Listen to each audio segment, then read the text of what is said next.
You're listening to the CyberWire Network, powered by N2K.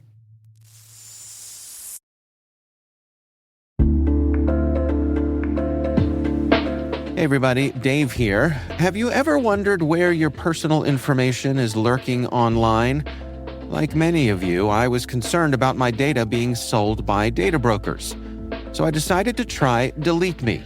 I have to say, Delete Me is a game changer. Within days of signing up, they started removing my personal information from hundreds of data brokers. I finally have peace of mind knowing my data privacy is protected. Delete Me's team does all the work for you with detailed reports, so you know exactly what's been done. Take control of your data and keep your private life private by signing up for Delete Me.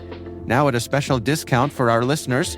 Today, get 20% off your Delete Me plan when you go to joindeleteme.com/N2K and use promo code N2K at checkout. The only way to get 20% off is to go to joindeleteme.com/N2K and enter code N2K at checkout. That's joindeleteme.com/N2K, code N2K.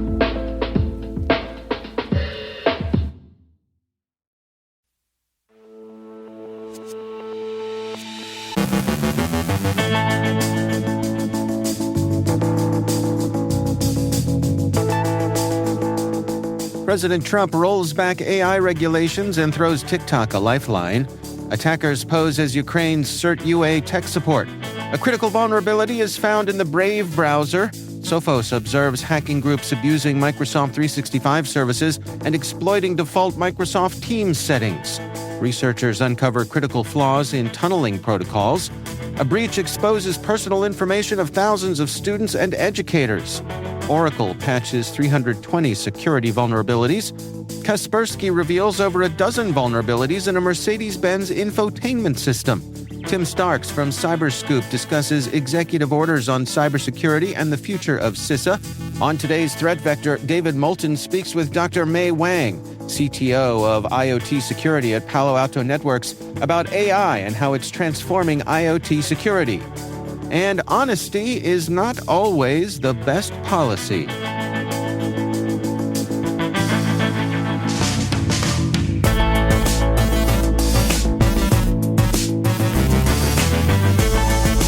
It's Tuesday, January 21st, 2025. I'm Dave Bittner, and this is your CyberWire Intel Briefing.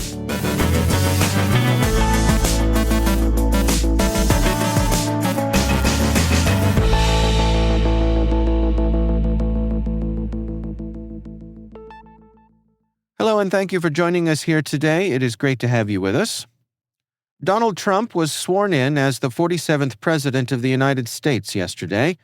Amongst a flurry of executive orders signed during the first few hours of his second term, President Trump revoked a 2023 executive order by former President Biden aimed at reducing AI-related risks to consumers, workers, and national security. Biden's order required AI developers to conduct safety tests, share results with the government, and establish testing standards under the Defense Production Act. Critics, including Republicans, claimed it stifled innovation. Meanwhile, Biden issued a separate order to support AI data centers' energy needs, which Trump left intact, at least for now. TikTok resumed service in the U.S. after President Trump announced an extension of the 90-day deadline for the company to secure a U.S. buyer. The app had been shut down following a Supreme Court decision allowing a potential ban. Trump plans to issue an executive order to formalize the extension, but TikTok must still find a buyer to avoid another ban. While accessible to existing users, the app remains unavailable for download on Google and Apple stores. Trump also suggested partial U.S. ownership of TikTok. Ukrainian researchers uncovered a cyber campaign where attackers posed as Ukraine's CertUA tech support to gain access to devices via AnyDesk, a legitimate remote desktop tool. The hackers falsely claimed to conduct security audits, exploiting trust and authority. CertUA clarified it only uses such tools with prior agreement and secure channels. The attackers, likely affiliated with Russia, often impersonate state agencies and apps. Ukraine faces a surge in cyber attacks, with CERT-UA detecting over 4,300 incidents in the past year, a 70% increase. These attacks primarily involve malware, phishing, and compromised accounts.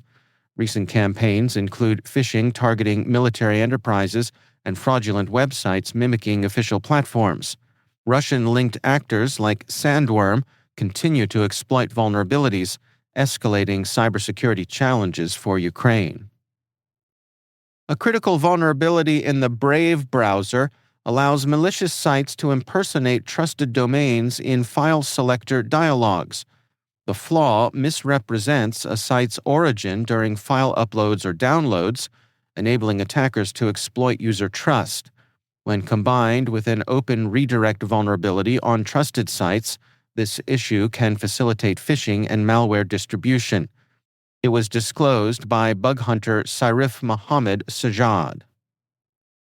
Sophos has observed two hacking groups, Stack 5143 and Stack 5777, abusing Microsoft 365 services and exploiting default Microsoft Teams settings to target organizations. These attackers, likely aiming for ransomware deployment and data theft, initiated chats and calls with internal users, posing as tech support. Using legitimate Microsoft tools like Quick Assist and Teams, they gained remote access to victim devices, deployed malware, and performed reconnaissance. Stack 5143, first seen in November of last year, used spam messages followed by Teams calls from accounts like Help Desk Manager. Attackers ran PowerShell commands, dropped malicious payloads, and installed backdoors. Techniques resemble those of Fin7, but with distinct methods. Stack 5777 employed similar tactics but focused more on manual actions, lateral movement, and credential theft, even attempting to deploy Black Basta ransomware. Sophos emphasizes raising employee awareness of such advanced social engineering tactics. Critical flaws in tunneling protocols have left millions of devices, including home routers, VPN servers, and CDNs, vulnerable to exploitation. Discovered by Top 10 VPN and researcher Matthew Vanhoff, these vulnerabilities allow attackers to hijack hosts for anonymous attacks, network access, and powerful denial-of-service techniques like ping-pong amplification. A scan revealed 4.2 million affected devices, including infrastructure from major players like Facebook and Tencent. Vulnerable systems accepted unauthenticated tunneling traffic, enabling attackers to act as proxies or access private networks. Countries most affected are China, the US, France, Japan, and Brazil. The vulnerabilities impact consumer VPNs, routers, and business networks. Enhanced security measures, regular updates, and increased awareness are essential to protect against these threats. Education tech company PowerSchool suffered a data breach in December of last year, exposing personal information of students and educators from its student information system. The breach, accessed through the PowerSource support portal, compromised data such as names, contact details, social security numbers, and medical records, though no financial data was affected. Impacted individuals will receive 2 years of free credit monitoring. PowerSchool, serving over 18,000 schools in 90 countries, disclosed the incident in early January. Affected districts include Virginia's Charlottesville, Richmond, and others, as well as California's Menlo Park, where 14,000 individuals were impacted. Canadian schools, including Toronto District School Board, were also affected. Authorities suggest the breach may involve ransomware, as credentials were used to export data, which PowerSchool claims was later deleted. Oracle plans to release patches for 320 security vulnerabilities across over 90 products in 27 categories today, including communications, construction, e-business suite, and middleware. Some flaws are critical, with CVSS scores up to 9.9, notably affecting Oracle Agile Engineering Data Management and Agile PLM Framework. 5 other vulnerabilities have CVSS scores of 9.8. The finalized January 2025 critical patch update urges immediate application to mitigate risks from potential attacks. Kaspersky revealed over a dozen vulnerabilities in Mercedes-Benz's first-generation MBUX infotainment system. These flaws could enable denial-of-service attacks, data extraction, command injection, privilege escalation, and disabling anti-theft protections. Exploitation requires physical access to the vehicle's interior and removal of the head unit using USB or custom UPC connections. Mercedes-Benz confirmed it was aware of the issues since 2022 and has since patched the vulnerabilities. Newer MBUX versions are unaffected. The company emphasized its commitment to security, encouraging researchers to report issues via its vulnerability disclosure program.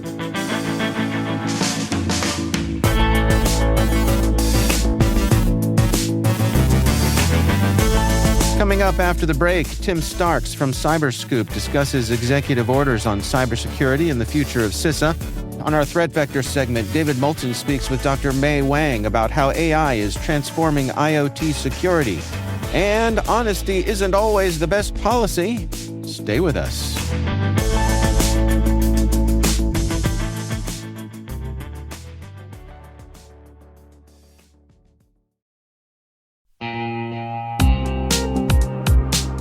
Do you know the status of your compliance controls right now? Like, right now. We know that real-time visibility is critical for security, but when it comes to our GRC programs, we rely on point-in-time checks. But get this. More than 8,000 companies like Atlassian and Quora have continuous visibility into their controls with Vanta. Here's the gist. Vanta brings automation to evidence collection across 30 frameworks, like SOC 2 and ISO 27001. They also centralize key workflows like policies, access reviews, and reporting, and helps you get security questionnaires done 5 times faster with AI. Now that's a new way to GRC. Get $1,000 off Vanta when you go to vanta.com/cyber. That's vanta.com/cyber for $1,000 off.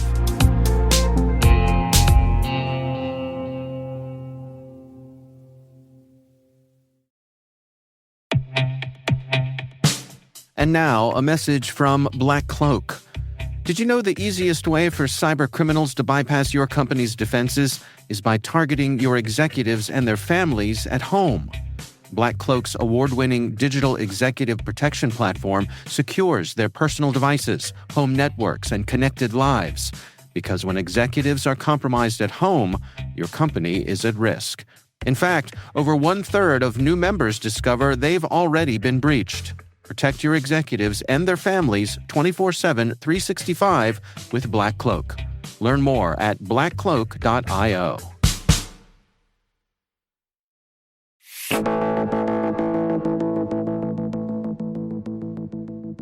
On today's preview of this week's Threat Vector podcast, David Moulton speaks with Dr. Mei Wang, CTO of IoT Security at Palo Alto Networks. They're discussing how AI is transforming IoT security. I see bright future for both IoT and AI. At the same time, they're bringing us new challenges. We need to work together across the board to make sure that IoT and AI are bringing us more benefits than harm.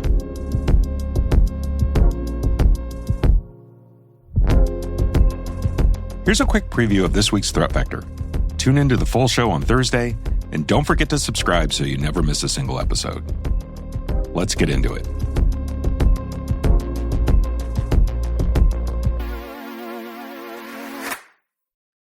Mei, welcome to Threat Vector. We're really excited to have you with us today. Thank you. To start us off, can you tell me a little bit about your journey and what led you to focus on IoT security and artificial intelligence? Sure. I have always been a nerd. I'm very passionate about data ever since day one of my career. And 10 years ago, I co-founded a company called Zingbox, and we focus on leveraging AI for IoT security, doing traffic analysis, analyzing huge amount of data to provide visibility and detection for IoT devices. And 5 years ago, our startup Zingbox was acquired by Palo Alto Networks. And I have been at Palo Alto Networks for the past 5 years, leveraging AI for better detection and protection.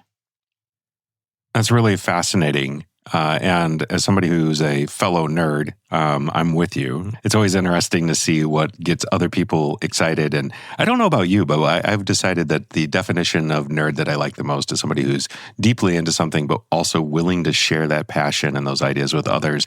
And that's certainly what we're going to do on today's episode, talking about IoT cybersecurity and how AI is transforming the way we secure these connected devices. May, can you help frame the current scope of the IoT landscape for us? How many devices are we talking about globally? And maybe what are some of the main industries leveraging IoT right now? Yeah, sure, David. We're definitely seeing increasing amount of IoT devices being deployed around the globe. If you look at the numbers, the statistic can be different, but we're all talking about tens of billions of IoT devices being deployed. Some data shows about 20 billion nowadays. It has improved tremendously from 2019, about 10 billion. So some predictions show in the next 5 years, we're going to double that. And some says next year, we're going to have 75 billion.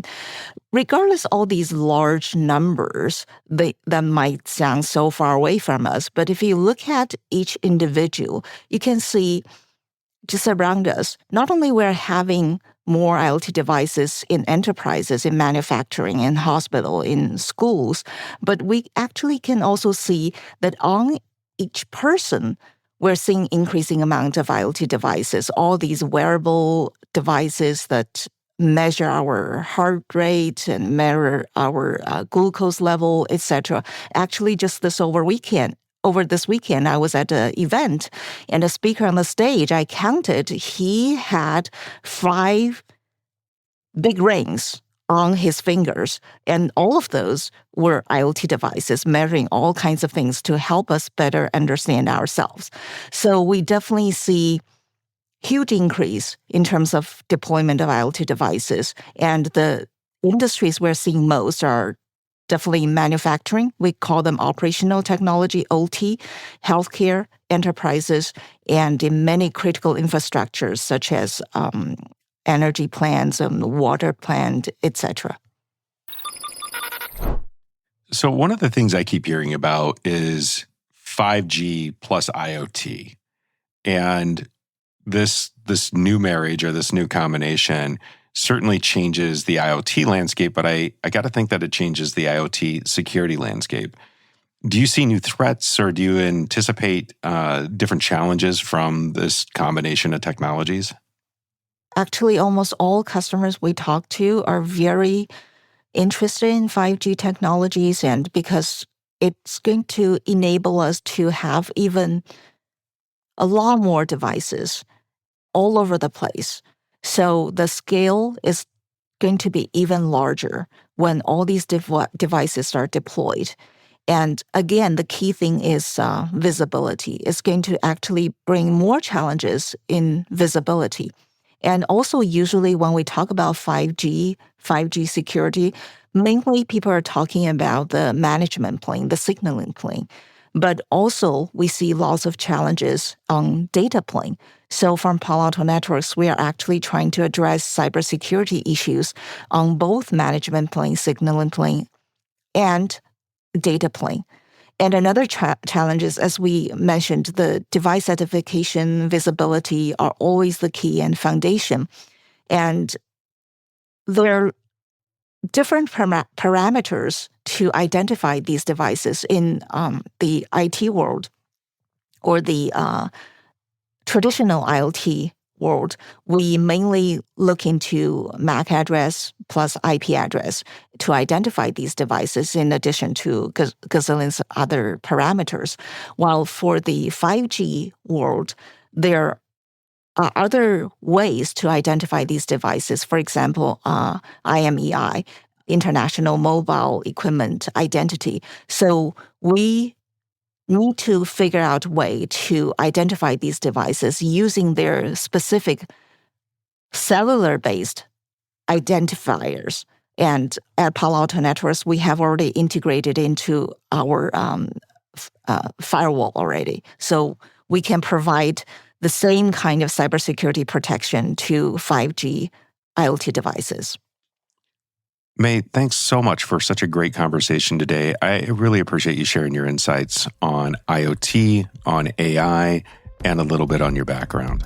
Thank you so much, David, for having me. And this is definitely a very exciting topic about IoT and AI. I'm so glad you are hosting a session on this. I really enjoyed our conversation.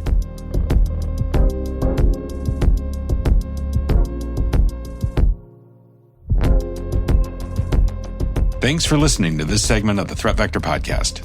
If you want to hear the whole conversation, you can find the show in your podcast player. Just search for Threat Vector by Palo Alto Networks. Each week, I interview leaders from across our industry and from Palo Alto Networks to get their insights on cybersecurity, the threat landscape, and the constant changes we face. See you there.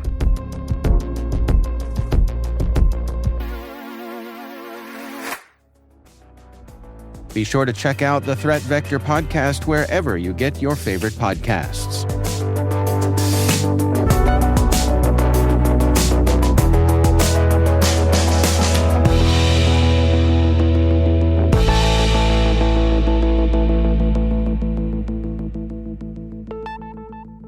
Just a quick program note, the following segment with me and Tim Starks from Cyberscoop was recorded last Friday before the presidential inauguration. Tim Starks is a senior reporter with Cyberscoop, and it is always my pleasure to welcome him back to the show. Tim, how are you, sir? I am good. It is also always my pleasure to be here.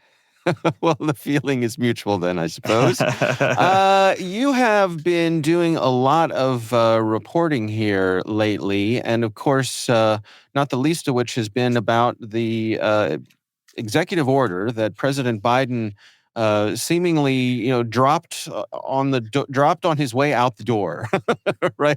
Yes. There's no minute like the last minute, and there's a lot in here. So unpack what's going on here for us, Tim. Golly, there is a lot in here, and unpacking the whole thing, I can't do it. Not on CyberWire and the time required, but it's a 40, 50 page document that covers cybercrime. It covers artificial intelligence. It covers quantum computing. It covers contractor security. It covers federal government communication security. I mean, it's a big final stab by this administration to do something on cyber before they leave, and it's comprehensive to say the least. Why the last minute, do you suppose? Yeah, so I think there's a long process for getting these things through. If your listeners and everyone else go back to September, I wrote a story about this and what was going to be in it. And I said something. It was like 95%, according to one of my sources, 95% done. That was in September, and it had been worked on for a good long time before that. It was a couple months of me hearing about it being discussed publicly before it even was. It had been being worked on by the time I heard about it. And, from September to January, that's 5%. It's like when you're looking at your computer and you're thinking, oh, I've downloaded it. And then it just keeps like the last second, it just slows down. You're like, what's going on here? That's the situation. I'm getting things across the finish line is very difficult. And there's an interagency process for doing these things. I can't speak to them waiting until the Thursday before they leave. I mean, it's 2 days from the 2 work weekdays from the start of the second Trump administration. I can't speak to why they waited until that period of time, but they had targeted December for this originally when I was in my September story. So it was always going to be. It felt like a little bit of a push from, okay, in our first year we did an executive order on cyber. It did this, it did that, it did this. What's changed? What do we need to address that we didn't address then? And what kinds of things do we need to update from that 2021 order that we did? So it makes sense if you think of it like as a bookend of the administration beginning and ending, but the timing does probably make it more difficult for this to become more of a reality. Is there anything in here that was particularly surprising or struck you as being bold in its inclusion? It's going to sound like I'm dissing it, but no. Yeah. I mean, I think what's most interesting about it is its breadth. I mean, that feels like I'm dodging the answer, but the fact of the matter is there's so much in here. There was some stuff on there about CISA having a little bit more leeway to do threat hunting in federal agency systems in terms of what kind of data they provided access to. That was controversial with some federal officials. But that was in the process of it being drafted, and I didn't hear anybody complain about it after. So it seems like the majority of this is stuff that isn't controversial. It's stuff that is far more technical in nature. It's not about partisan things that people that they thought about, like misinformation, disinformation efforts versus free speech. It's not like that. It's highly technical stuff that a lot of people think would have bipartisan support. I think the one area that even kind of gave a little bit of a nod to the incoming Trump administration, although admittedly the Biden administration has been talking about harmonization of regulations, is a provision saying, hey, NIST, look at all these minimum cybersecurity standards that are out there. There are a lot of them that are in conflict, and make some recommendations about like what the minimum across sector should be. So it's the areas of controversy or surprising or boldness are even limited then. It's really just more that there's so much. Well, and you've done some asking around with some legislators on their takes. Are they coming down as expected on the two sides of the aisle? Yeah, so far. I mean, not a lot of them have weighed in. It's mainly been a handful of lawmakers who are really focused on this issue. The Trump administration, I tried to reach out to them, and the Trump transition team did not respond to my messages. That's not unusual. So that's not me complaining or dissing anybody. That's just me saying we don't know exactly what the Trump administration thinks, but we do know that there's one very prominent and influential Homeland Security lawmaker, the actual Homeland Security chairman on the House side, Mark Green, who said this is bad. This is them getting in the way of what the Trump administration wants to do. That they need to, when Trump comes in, he needs to overturn all the stuff that we don't like, that the Biden administration did, regulatory stuff. And it was much more limited than a consensus yet. I think it'll be really interesting to see what Trump does. One of the things people speculated in my story was, they're probably going to take a close look at this and say, hey, do we like some of this? The risk might be, of course, that they just decide, nope, we're going to get rid of the whole thing and just start over. That's the thing that could happen. Yeah. Well, speaking of folks moving on and transitions happening, another one of your stories recently involved someone who was moving on from CISA, who had quite a few years there. Tell us about that one. Yeah, this is Jack Cable is his name, which is, by the way, the best cybersecurity name to have for someone who works in cybersecurity. Right.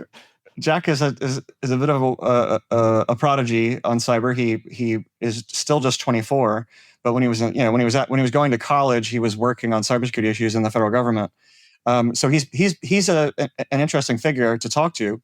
He's a big thinker about things like this, and he like a lot of other people are looking at the change of administration and departing. Not that he said that's why I'm departing, but that's just the kind of thing that happens when there's a change in administration. And we talked a lot about a couple different issues he worked on, but I really focused in my story on what I think is one of the more interesting ideas to come out of this administration, which is their Secure by Design initiative. And it's voluntary. It's mainly a pressure campaign to a certain extent. Not even the pressure might even be too harsh a word, but it's attempt to get people in the private sector to enlist and say, hey, when we are designing our software, when we're making it, we're going to incorporate security in it at the outset, as opposed to just adding a bunch of security updates later, maybe making it so you have to purchase additional services. And Jack was one of the few people who was really leading that effort within CISA. Has it generally been considered to be a success? Yes, I think so. First, it can be hard to measure something like this when it's voluntary. And to Jack's credit, he pointed out that CISA has been publishing, okay, these are the companies making pledges. Here is a progress report on what they've actually done. And that's an interesting way to approach something that's voluntary and see if you can actually net something out of it instead of it just being, oh, we signed on to the pledge, we're one of the good guys, and then never do anything about it. I mean, there's still a chance that could happen. But even the private sector kind of thinks that this is basically a good idea, and it's basically been helpful. And of course, Director Easterly is moving on as well. Any thoughts for the organization? Is at the very least, it'll be changing leadership, right? It will, and there's some scuttlebutt about who that might be. I don't want to say anything yet. There's been some of that's been published. I think it's mostly accurate, but today, today being Friday, the senators on the Homeland Security Committee heard from Kristi Noem, who's going to be leading DHS as a whole, and she talked a lot about CISA needing to be smaller, more nimble. She talked about it's staying away from anything disinformation or misinformation related. It has largely abandoned all of that already, but it starts to give you a sense of, even without having a new CISA leader, there's going to be some commandments from the top of what they want to do. And I think CISA's in for leaner times. It's a question of how lean. How do you feel the wind is blowing right now? I mean, for many years, I think we're in agreement that cybersecurity was an area that, for the most part, was above the fray when it came to, partisanship. I think a lot of that changed with the disinformation and misinformation fights. After the election, when President Biden beat then President Trump. Where are we right now? How do you measure the degree to which cyber is still considered to be essential from both sides? I think there's a difference between considered and is. I think, I have for years been kind of pushing back on the notion in talks like this with you and talks on other places that cyber has maintained its nonpartisan status. And I think some of that goes back to what you said. Some of it goes all the way back to Obama, to be honest. I mean, not all of it, but some of it. There's been a lot of talk from criticism from Republicans about the way the Obama administration handled cyber. If you go back that far, if you go to the Trump administration, criticizing cyber-related initiatives from within. You mentioned the election security issue. I think the Biden administration's push for more regulations has created more division than there was. That's not me blaming anybody. That's just me saying, this is an introduction of an element, and one side likes it and the other side doesn't. And that wasn't the case before. It used to be, for the longest time, both sides said we don't need any regulation. It would only harm cybersecurity. This administration said no, that's not worked. Look at the pace of cyber attacks. It hasn't changed. The market's not doing it. So they tried to make some changes to that. Republicans, being small government on economic issues primarily, didn't like some of this. Maybe all of it. I mean, I think there's some potential bleeding of like accepting minimum standards. I've talked about this before with the Republican National Platform, saying we need minimum standards in cyber and critical infrastructure. How those are enforced is different. Maybe they want to roll back all of the regulations. Maybe they want to roll back some of them. But some of the principles are still bipartisan for sure. I just think that we can't blanket say it's nonpartisan or bipartisan the way we used to be able to. Yeah. I think you're right. Those days are gone. All right. Well, Tim Starks is senior reporter at CyberScoop. Tim, thanks so much for joining us. Yeah, always great to end on an optimistic note. Bye. There you go.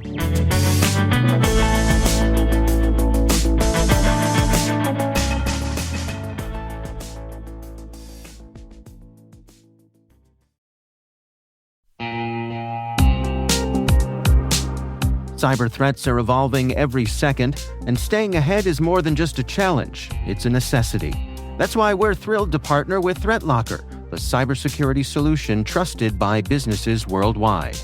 ThreatLocker is a full suite of solutions designed to give you total control, stopping unauthorized applications, securing sensitive data, and ensuring your organization runs smoothly and securely.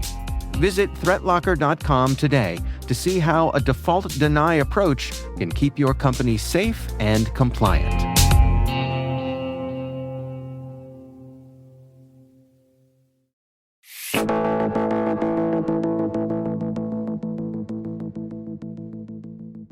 And finally, it seems one Marco Raquan Honesty, a Washington man with perhaps the least fitting surname ever, has admitted to a fraud spree causing over $600,000 in losses. And it's no laughing matter, except for the irony of his name.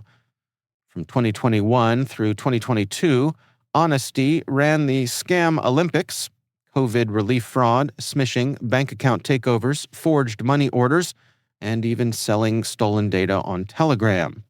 Using SMS phishing, Honesty duped victims into handing over bank credentials, then drained their accounts via Zelle and other transfers. He even scored fake PPP loans for friends, family, and in a wild twist, his grandmother. Authorities found his fraud factory in 2023, complete with 24 phones, card embossers, and blank IDs. The damage? $622,000 in actual losses, though his ambitions stretched beyond $850,000. Honesty now faces 22 years in prison, plenty of time to ponder his ironic branding. Sentencing is set for May 23rd.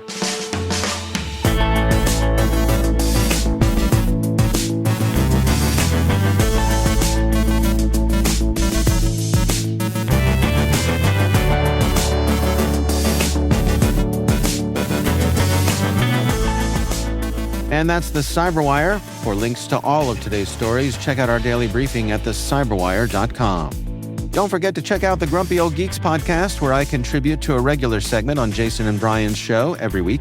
You can find Grumpy Old Geeks where all the fine podcasts are listed. We'd love to know what you think of this podcast. Your feedback ensures we deliver the insights that keep you a step ahead in the rapidly changing world of cybersecurity.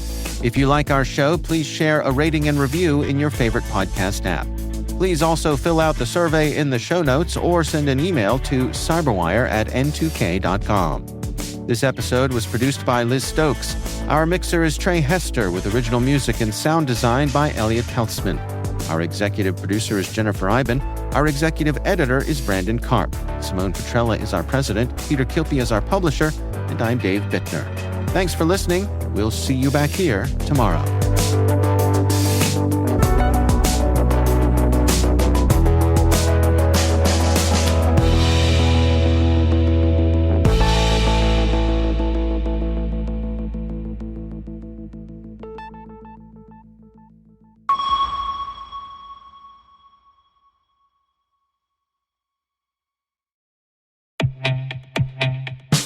Your business needs AI solutions that are not only ambitious, but also practical and adaptable.